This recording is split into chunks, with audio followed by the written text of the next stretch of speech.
Dear friends, आज फिर एक नए टॉपिक के साथ में। आज का टॉपिक है स्टेप डाउन ट्रांसफार्मर। ये स्टेप डाउन ट्रांसफार्मर क्या होता है, इसका फंक्शन क्या है, ये कैसे काम करता है, इसका क्या क्या रिक्वायरमेंट्स होती है, सब के बारे में आपको डिटेल जानकारी देंगे। तो अंत तक बने रहिए हमारे वीडियो के। और अंत में हम आपको एक इंटरव्यू से रिलेटेड एक बहुत अच्छी टिप देंगे। तो प्लीज़ वीडियो को स्किप न करें। अगर आप हमारे चैनल पर नए हैं तो हमारे चैनल को फॉलो करें, सब्सक्राइब करें और अपने दोस्तों के साथ शेयर करें। बेल आइकन घंटी को दबाएं जिससे कि आपको नोटिफिकेशन समय पर मिलते रहें। चलिए देर न करते हुए स्टार्ट करते हैं। ये स्टेप डाउन ट्रांसफार्मर क्या होता है? स्टेप डाउन का मतलब होता है कि ये step down transformer high voltage से लो वोल्टेज के लिए बनाए जाते हैं। अगर आपका 11 केवी सप्लाई आ रही है तो 433 बनेगी। अगर 33 है तो 33 को भी हम 433 वोल्टेज में कन्वर्ट कर सकते हैं बाय दिस ट्रांसफार्मर के। तो हम प्रिंसिपल के ऊपर डिस्कस करते हैं। ये आप देख रहे हैं स्टेप डाउन ट्रांसफार्मर का प्रिंसिपल का फिगर है। इसके अंदर क्या होता है कि सेम फ्रिक्वेंसी पर वोल्टेज को ट्रांसफर करता है। हाई वोल्टेज को लो वोल्टेज में, लो वोल्टेज को हाई वोल्टेज में ट्रांसफर करता है। करता कैसे है? ये इलेक्ट्रोमैग्नेटिक सिस्टम पे काम करता है। जब इसके अंदर पावर सप्लाई दी जाती है, इस वाइंडिंग के अंदर जब सप्लाई घूमती है तो इसके अंदर फ्लक्स पैदा होता है। ये फ्लक्स क्या करता है? मैग्नेटिक फ्लक्स बनाता है जो इस लोहे के जो कोर है, इस कोर के ऊपर ट्रांसफर हो जाता है फ्लक्स। और ये यहाँ पे ट्रांसफर होकर के जो सेकेंडरी वाइंडिंग है, इस सेकेंडरी वाइंडिंग पे जनरेट हो जाता है। यहाँ पर ये वोल्टेज आ जाता है मैग्नेटिक फ्लक्स की वजह से।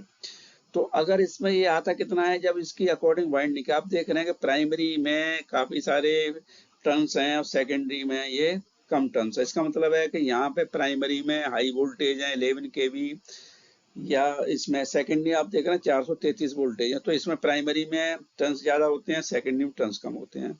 मतलब हाई वोल्टेज से लो वोल्टेज ये चेंज कर रहा है। तो अब इसमें क्या होता है कि जब हाई वोल्टेज होती है यहाँ पे करंट कम होता है और सेकेंडरी में देखो करंट ज्यादा होता है। अगर हम 11 केवी के प्राइमरी में करंट की बात करें तो अगर हम 1 एम्पियर करंट इधर देते हैं तो इधर हमारा सेकेंडरी में 25 एम्पियर करंट इसमें हमें रिसीव होगा। तो चलिए हम आगे इसके कनेक्शन डायग्राम में डिस्कस करते हैं।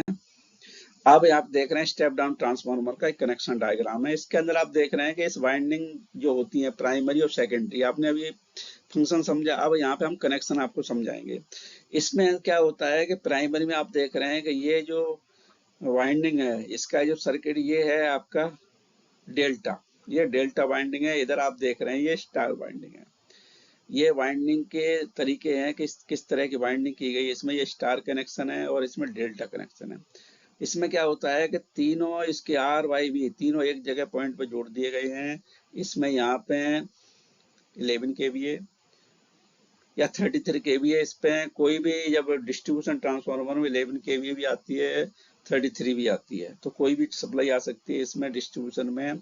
अगर प्रीमाइसेस बड़ी है तो वहाँ पे 33 केवी के भी लगा देते हैं ट्रांसफार्मर। अगर प्रीमाइसेस छोटी है, लोड कम है, तो वहाँ पे 11 केवी भी लगा देते हैं।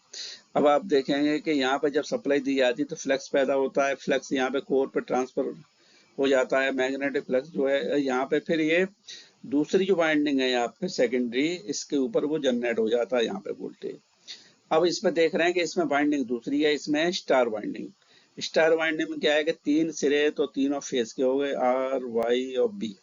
अब चौथा आप पॉइंट देख रहे हैं, इसको बोलते हैं जंक्शन पॉइंट। ये होता है न्यूट्रल।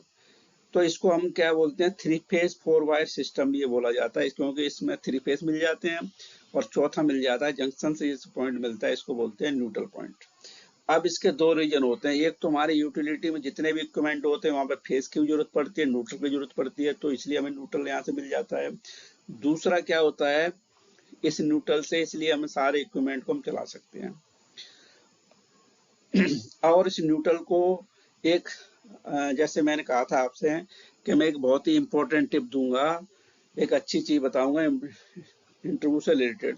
तो इसमें न्यूट्रल को क्या है कि इसको ग्राउंड किया जाता है, जो अर्थिंग से ग्राउंड कर देते हैं न्यूट्रल को। और बॉडी अर्थिंग करते करते हैं वो तो सेफ्टी के लिए, लेकिन न्यूट्रल को स्पेशली दो अर्थिंग से कनेक्ट किया जाता है, 2 स्टेप से। वो इसलिए किया जाता है कि अगर प्रीमाइसेस से जो सप्लाई जा रही है, अगर उसमें अनबैलेंस करंट हो गया फेसों में, तो अनबैलेंस करंट कहाँ पे रिटर्न आएगा? वो अनबैलेंस करंट रिटर्न आता है न्यूट्रल पर। जब न्यूट्रल पर करंट रिटर्न आएगा तो इन फेसों में भी यहाँ करंट है, तो यहाँ पे क्या है कि वाइंडिंग हीट हो जाएगी और जलने का खतरा रहेगा। तो अब जो रिटर्न करंट आ रहा है उसको क्या करेंगे, यहाँ पे न्यूट्रल को अर्थिंग से कनेक्ट कर देंगे, तो जो रिटर्न करंट आएगा वो अर्थिंग में ग्राउंड हो जाएगा, तो हमारी वाइंडिंग सेफ रहेगी। ट्रांसफार्मर में कोई भी ओवरलोड नहीं आएगा, रिटर्न से कोई शॉर्ट सर्किट नहीं होगा। तो इस तरीके से ये हमारा कनेक्शन डायग्राम आप समझ गए होंगे। आगे चलते हैं। अगर आपको स्टेप डाउन से रिलेटेड कोई और इन्फॉर्मेशन लेनी है तो आप हमारी वेबसाइट electricaltopic.com पर विजिट कर सकते हैं। इसके अंदर इसके अलावा भी काफ़ी सारे टॉपिक्स दिए हुए हैं। एचटी पावर से रिलेटेड है, एलटी पावर से है, इक्विपमेंट से रिलेटेड है, टेस्टिंग है। टेस्टिंग में अगर आप देखेंगे मोटर को कैसे टेस्ट करोगे, अर्थिंग कैसे टेस्ट होगी, केबल कैसे टेस्ट होगा, एलटी पावर में ट्रांसफार्मर क्या है, इलेक्ट्रिकल पैनल क्या है, एचटी में जियो स्विच क्या होते हैं, सारी इन्फॉर्मेशन आपको इसमें वेबसाइट मिलेगी। और अगर डॉक्यूमेंटेशन के बारे में जानना चाहते हैं तो आईएसओ चेकलिस्ट क्या होती है, एसओपी क्या होती है, वो इसमें डॉक्यूमेंटेशन में जा सकते हैं। पीपीएम क्या होता है, प्रिवेंटिव मेंटेनेंस की चेकलिस्ट कैसे बनाते हैं, एनुअली कैलेंडर कैसे बनता है, 52 वीक का, सेफ्टी क्या होती है, लोटर क्या होती है, सारी जानकारी आपको इस पर मिल जाएगी।